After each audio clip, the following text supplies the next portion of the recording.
Kita juga ada beberapa kegiatan teman-teman di Kreasi ini, tidak hanya berupa sebuah edukatif kajian seperti ini, tapi kita ada sebuah kegiatan lagi yang bernama, yang pertama adalah Seminar Akbar. Seminar Akbar ini sebelumnya kita sudah tetapkan di SO kegiatan kita, itu 1 tahun 2 kali sebenarnya. Tapi karena tahun ini adalah tahun yang istimewa, tahun lalu maksudnya, tahun lalu adalah tahun yang istimewa, maka kita istimewakan juga berupa seminar online kayak teman-teman lainnya gitu kan. Banyak juga yang sekarang mengedukasikannya berupa ke online gitu. Yang kedua adalah kegiatan rutin online maupun offline. Yang ketiga adalah ada kegiatan sport olahraga pastinya. Nah, ini kegiatan next time kita akan coba membuat kegiatan yang sport. Kalau di Kudus ada panahan, ada futsal, ada renang, ada apa lagi ya? Ada sepeda bareng kayaknya, ada tuh. Nah, ada juga sebuah keriklah antar komunitas, ada safari dakwah, bootcamp. Nah, kita juga ada kelas kreatif tim namanya teman-teman. Ada sebuah kelas yang mempelajari tentang 4 sikadu atau 4 SKS. Yang pertama adalah sebuah kelas komputasi, yang kedua adalah kelas programming, yang ketiga adalah kelas editing, yang keempat adalah kelas leadership training. Nah, nanti info lebih lanjutnya nanti akan di-sharekan kepada pengurus parti. Lanjut. Oke, ini dokumentasinya aja sih, gak apa dilanjut aja, lanjut. Oke, lanjut.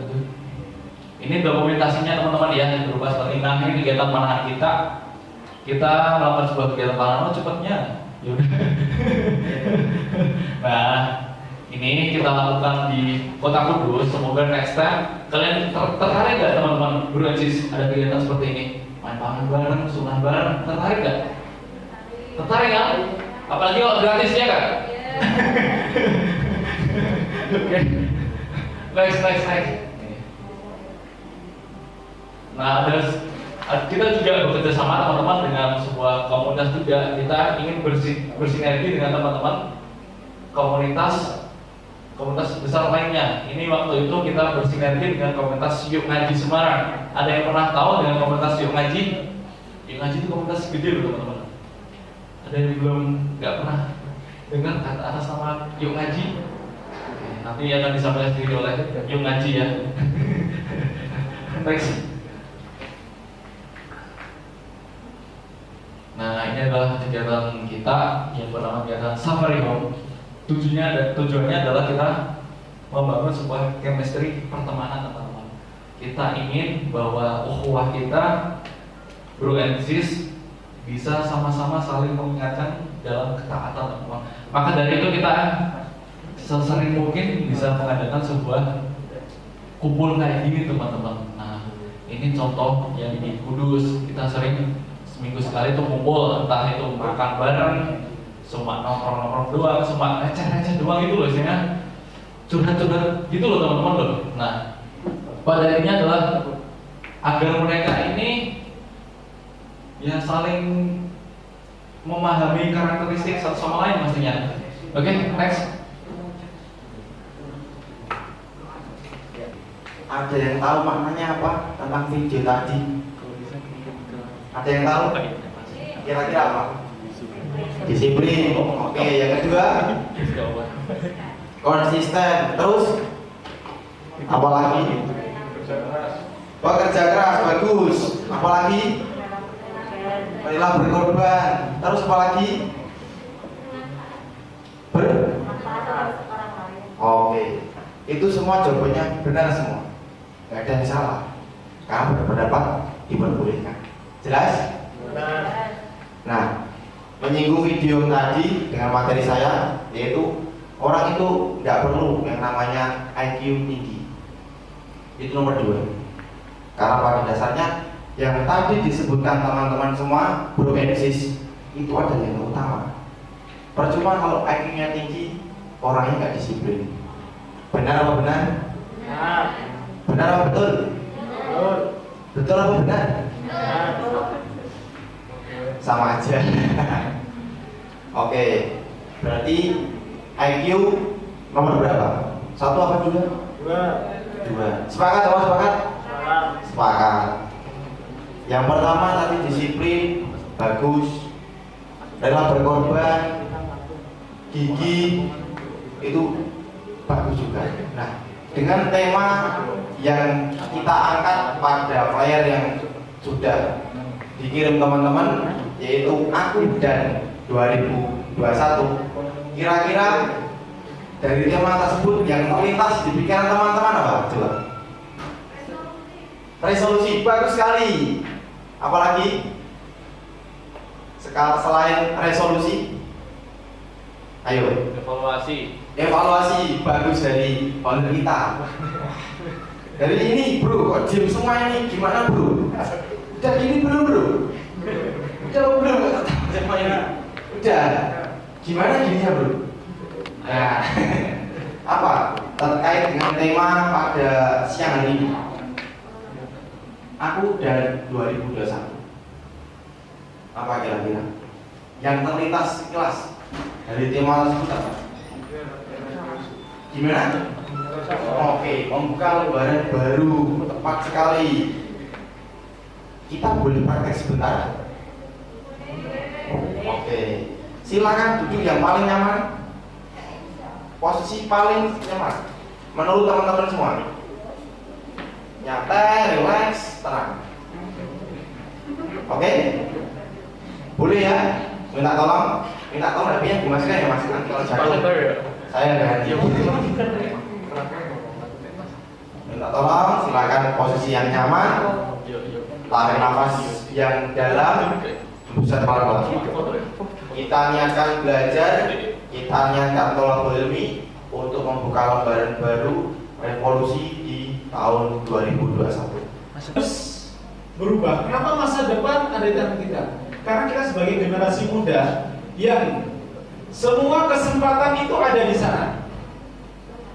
Waktunya masih luas, tenaganya masih prima, fisiknya masih kuat, otaknya masih segar, gitu ya. Kesempatannya terbuka luas, ya. Sehingga pantas kelak masa muda ini masa yang menjadi catatan penting. Halo? Masa muda ini masa yang menjadi catatan penting untuk kelak dihisab di hari kiamat. Satu-satunya masa, satu-satunya waktu yang spesial kelak menjadi catatan penting ditanya di hari kiamat hanya masa muda. Ya, dalam sebuah hadis diterangkan di sana, ya, di antaranya masa mudamu kau habiskan untuk apa saja. Maka ini penting. Maka hari ini yang kita dikatakan anak muda, halo anak muda, ya, pastikan waktu yang ada, pastikan kesempatan yang ada. Usia muda yang sudah kita jalani hanya untuk kegiatan yang positif, hanya untuk kreativitas yang positif, hanya untuk karya-karya yang positif, hanya untuk menghasilkan sebuah prestasi-prestasi yang positif. Kenapa? Karena kita akan ditanya kelak di hari kiamat nanti, untuk apa kau habiskan masa mudamu? Karena itu masa muda ini sangat menentukan kita semuanya, ya. Sehingga untuk kita nanti kelak menjadi besar di masa yang akan datang, memiliki cita-cita besar di masa yang akan datang, dan mewujudkan harapan besar di masa yang akan datang itu, maka kita mulai dengan kita memiliki sebuah gambar masa depan, sebuah visi masa depan yang akan kita wujudkan. Siap memiliki gambar masa depan? Siap. Siap mewujudkan sebuah harapan? Siap. Oke, next. Nah, energi dan potensi kaula muda ini, next, memang harus dimanfaatkan sebaik-baiknya. Ya, selain nanti ini akan dipertanggungjawabkan kelak di hari kiamat, ini juga akan menentukan masa depan kita. Selain nanti dipertanggungjawabkan di hari kiamat, ini juga menentukan masa depan kita. Apa? menentukan masa depan kita. Maka kita penting memiliki gambar masa depan, ya. Kalau bahasa Kak Zudan tadi apa namanya? Harapan, ya. Apa nanti istilahnya dari Kak Zudan? Resolusi dan sebagainya, ya. Intinya kita bisa menggambarkan masa depan yang ingin saya raih gitu. Maka hari ini adik-adik yang masih kuliah angkat tangan kanannya. Yang masih sekolah angkat tangan kanannya. Yang sudah nggak kuliah, nggak sekolah angkat tangan kanannya. Ada juga, ya. Iya. Nah, mau jadi apa kita di masa depan? Maka kita gambar dari sekarang. Kita apa? Gambar dari sekarang. Apa pentingnya sih kita memiliki gambar dari sekarang itu? Yang pertama, next. Gambar ini, sebelum nanti kita berbicara tentang pentingnya kita memiliki gambar masa depan, visi kehidupan kita yang akan datang. Tadi sudah digambarkan Kak Sudah. Ini harus tertampak jelas, harus tervisualisasi. Mimpi yang akan kita raih, akan kita capai, ini harus tergambar secara jelas. Apa yang kita inginkan? Oke, nanti di 5 tahun yang akan datang, saya sudah selesai kuliah, maka saya akan memulai membangun karir saya. Karir di bidang apa? Tentukan dari sekarang. Ya, yang sekarang hari ini masih magang di tempat kerja, ya tentukan. Ya, saya ingin menjadi direktur, saya ingin menjadi CEO, saya ingin menjadi manajer dan sebagainya.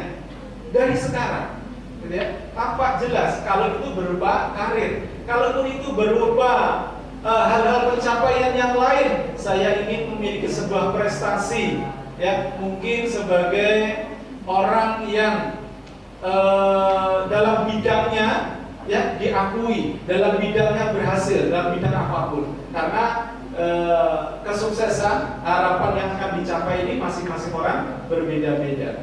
Yang kedua,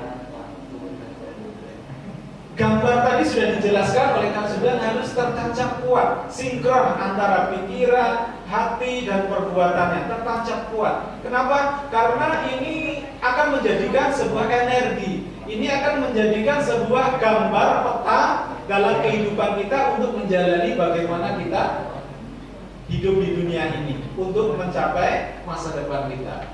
Next, berikutnya. Nah, Islam adalah agama yang berkarakter visioner. Apa ya, Dek? Islam adalah agama yang berkarakter visioner, jauh ke depan. Ya, jauh ke depan. Maka pertanyaannya sekarang, kita sebagai generasi Islam sudah punya belum visi jauh ke depan? Sudah punya belum gambar masa depan? Kita mau jadi apa di 5 tahun yang akan datang, 10 tahun yang akan datang? Di usia 40 nanti kita mau jadi apa? Ya, kita gambar dari sekarang. Kita berbicara sunatullahnya, ya. Kita berbicara matematisnya. Karena apa?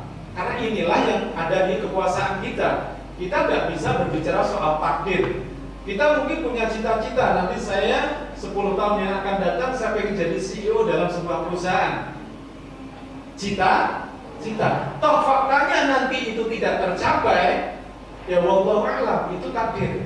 Maka karena kita tidak memahami dari di luar kekuasaan kita, maka takdir ini tidak perlu kita bicarakan.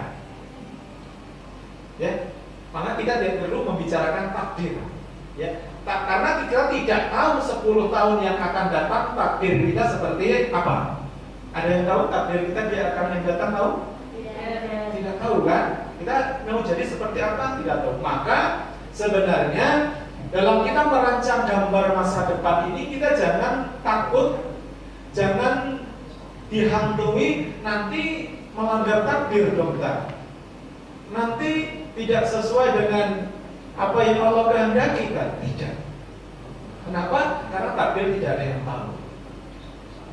Nah, tetapi kenapa kita perlu membuat gambar di masa depan? Ini juga bagian dari kita bahwasannya Allah memerintahkan kita untuk berbuat yang terbaik. Allah berfirman dalam Quran surah Al-Fatah ayat 2. Gimana? Gimana? Quran surah Al-Fatah ayat 2. Ada yang hafal ayatnya? Bisa dibacakan?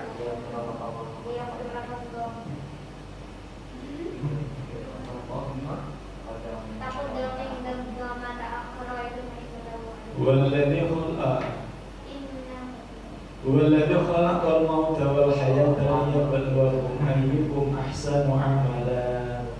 Al-Mulk, maaf. Al-Mulk, iya betul. Hapus dulu bebannya gitu ya.